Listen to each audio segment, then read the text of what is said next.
Story time with snakes. Now, for anyone who's ever kept snakes, especially more than one, you probably have a story of when a snake got out. Hopefully, you managed to find them or they turned up at some point and it isn't just like an absolutely horrible mystery of we never found them again. But today's story is the time that one of our snakes got out while we were actually out of town.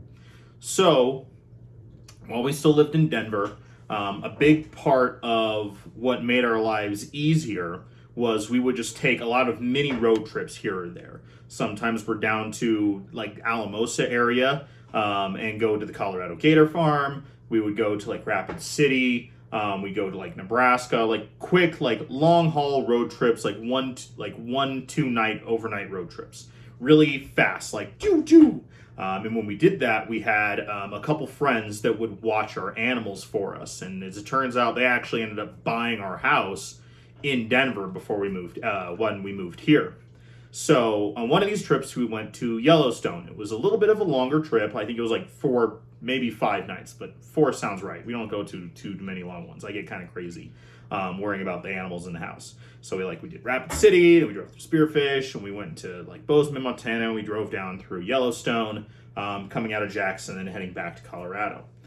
So the last day, and then so while this is happening, our friend would watch the house for us, take care of the dogs. If it was a longer trip, would even feed like the crested geckos and stuff like that, changing out the cups. Like we would pre-mix the mix for them and just keep it in the fridge. They would even get crickets for us at like the local Scales and Tails and feed the lizard eaters if it was a longer trip. And so the last day of the trip, so this is Yellowstone, the park, not the movie or not the TV show that is the straight ripoff of Dallas. Yeah, I said it. And there's not a whole lot of really good service in there. And so we're leaving Yellowstone, haven't made it to the Tetons yet, and sometimes you'll hit a spot of service and you'll just get like a whole bunch of alerts all at once over the past like 4 or 5 hours the last time you had service. One of those is that Yang got out. So for any of the viewers here, Yang is our reticulated python, our mainland retic. We keep her lean and mean because we're never going to breed her. But at the time, she was probably like 13-ish feet long, maybe longer. And she had gotten out of her cage while we were gone. Our house sitter, fairly comfortable with snakes, but doesn't own any for themselves. They worked at a couple pet stores. I think at the time they may have even been working at PetSmart. And would be comfortable like cleaning them, playing with like the little ones or anything like that. But the bigger snakes, still a little off-putting, especially by herself. And then all of a sudden, this snake's cage is open. Just like a good 4 or 5 inches wide.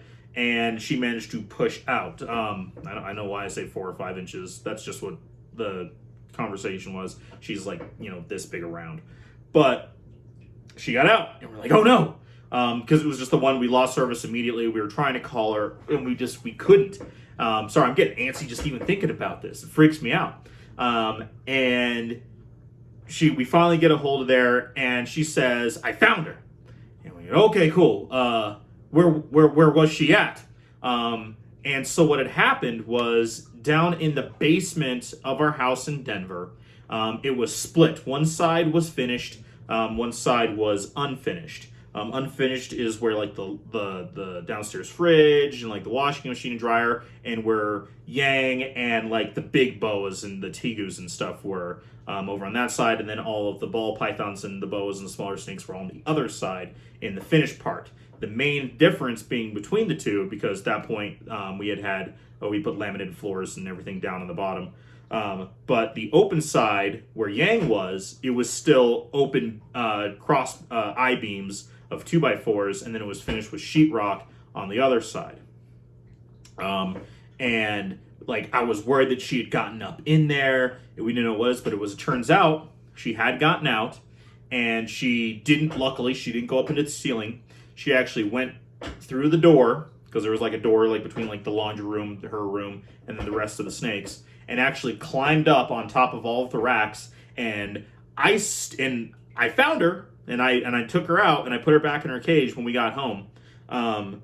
But she had actually climbed up probably 7 feet up in the air on top of these racks and fit all 12 to 14-ish feet of her into a 41 quart rack. I had a habit at the time where if I had a rack that I was cleaning or letting air dry out, I would leave them just kind of cracked open a little bit so I knew there was nothing in there. I had stopped doing that because I started freaking out that snakes had gotten out. But she had crawled all of her and coiled up in that top rack, and Hauser just came up and just went shunk and shoved her in there, and she didn't freak out, shake it down, make a mess or anything. She just sat quietly for the next like 9 hours by the time we finally managed to get home.